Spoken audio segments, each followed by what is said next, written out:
Hey, I'm not in my office today, and we are going to talk a little bit about the Nikon ZF, but not necessarily a camera review, but just what I've used it for.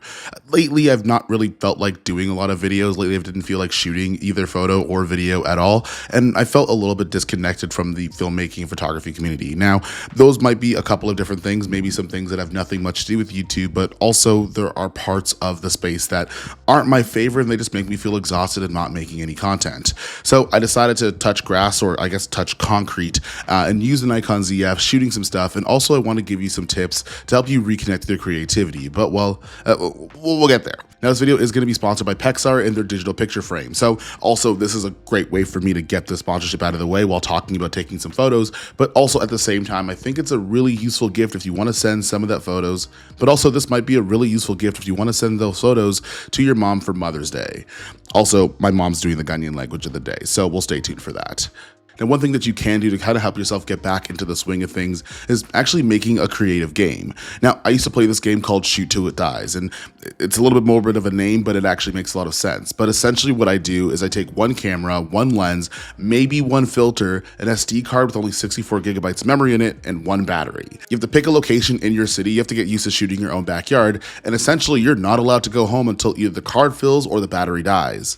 What's cool about the Nikon ZF is that gives you a little over 1,000 shots, so you can shoot quite a bit. And essentially, I would just shoot photos until I either filled the card or my battery would die, and then I would go home and see what I got on the day. Now, the benefits of that is that it creates creative limitations, and when you create creative limitations, you have to find interesting ways in order to get the shots that you want. Now, some of the B-roll I did shoot on the Lumix S9, but I didn't shoot any photos on there. But essentially what I did was I took that 40mm lens and I tried to shoot some street photography because I haven't really shot in my own backyard. I've left the country 8 times, being in Houston being the 8th time, and I found that I haven't really shot a lot of photos in the city I live in, which is Toronto. Another thing that you're going to realize while playing this game and kind of reconnecting with your creativity is that you're going to take some crappy photos. And there is a saying from a very wise man saying that you have to slay a couple of dragons to get to the princess. And I think when you're taking creative shots or getting back in the swing of things, that kind of applies to it as well. Essentially, you're going to have to take some shots that you might not be completely happy with.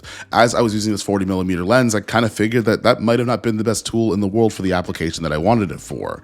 But one of those things is that once you get used to it, or once you even find workarounds based on the limitations that you set up, you're going to take a couple of bad photos at first, but you might actually get some good stuff somewhere along the way. Another limitation that you can put on yourself that makes you really think about the composition and also how you want to set up your colors and how you want things to look right at a camera is while shooting in JPEG. In fact, Nikon actually created a fix for the Nikon ZF where you now can have your picture profiles downloaded onto your camera, and it kind of acts like Fujifilm recipes while not being the same thing. But what's cool about that is that they're adjustable. Beforehand, when I used some of the picture control modes that you can get on the ZF, they were a little bit heavy-handed and kind of looked a little bit silly. But now you can control the intensity, the sharpness, some of the saturation, and the contrast to really dial in your image. Nikon also has an editor as well, so you can go back onto there, you could dial in a look, you could download it to your camera, and that way you have custom looks for your camera. So if you are going to shoot in JPEG, maybe you're doing this type of game, this is a really cool way to be able to do that and not worry about having to edit the raw photos a little bit later. Now, in the respect of taking photos to kind of feel that creative spark again, one of the things I might have to say to you guys is that not everything has to make it to Facebook, Instagram, or YouTube. Sometimes you just want to take some stuff for yourself. One of the things I did with the Nikon ZF is I took some photos at my dad's 65th birthday. Now, one of the things that might have had me disconnect from a lot of creative stuff is that there's just been a lot. Now, one of the things that might have had me disconnect from a lot of creative stuff is just a lot of stuff has been going on in my family, which maybe isn't the most happy thing in the world. I don't really want to put those things out on the internet, but you know, things happen, and sometimes things happen that are unforeseen, and sometimes things happen that were just a long dragged out battle that comes to an end. But at the same time, I think one of the important things was it was right around the time of my dad's 65th, and there were some people that had that birthday party that we didn't get to see this time. One of the things I wanted to do was I wanted to take a bunch of photos to make sure that eventually, inevitably, when everybody kind of, gets to see the pearly gates, you have some things to remember people in your family by, and that actually goes into our sponsor, which is Lexar and our digital picture frame. And all of that brings us to today's sponsor, which is going to be Lexar and their digital picture frame.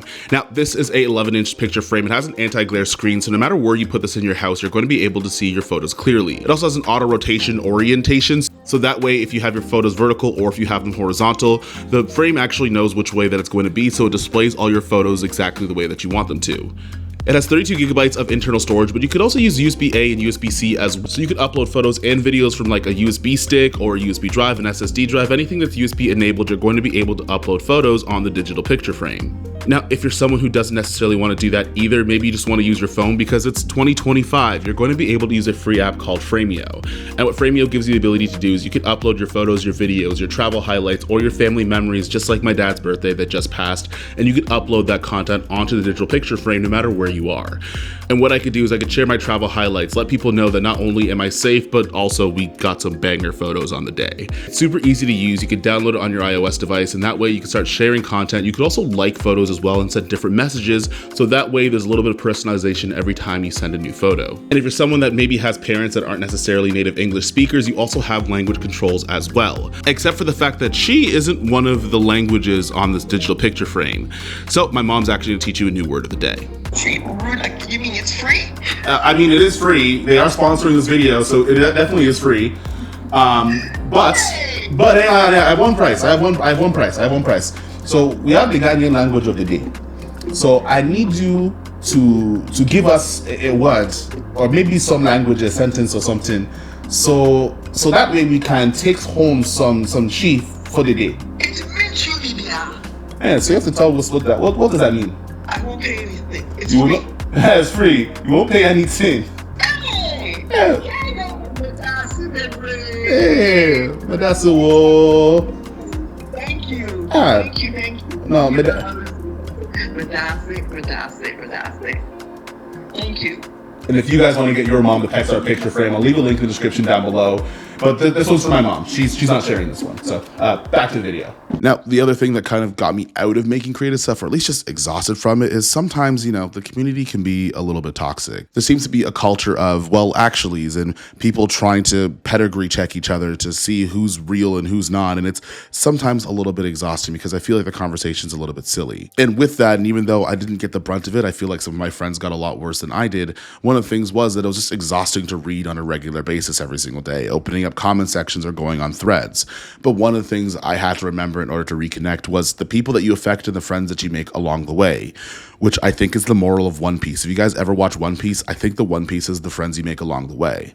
But essentially what I'm trying to get out here is saying, remember the people that you affect, whether it's online or offline. Some of the things that I can do now because of having this YouTube channel and doing things like shooting around with the ZF and having fun are things that I can do to not only support friends and family, but also the creative friends you make along the way that feels like you're on the same journey with them. I wish I had more B-roll to show what that looks like, but I can't show it to you just yet. But one of the things I want to say is remembering who you are, remembering the value you bring to other people, and just not sweating the small stuff, which I think is more of a message to myself than anybody else, but at the same time, it's something you don't want to forget. That being said, I wanted to make this quick video here, not only because I think Lexar wants their video sponsor to come out right about now, but also at the same time, it's just a couple of things I wanted to say without being a full gear review of the Nikon ZF, because I feel like you've heard the specs already, and I just want to use the camera, have fun with it, and tell you some things that I learned along the way. That being said, a special shout out to Lexar for sponsoring this video, and I'll see you guys in the next one, and hopefully to talk about some new stuff. Peace.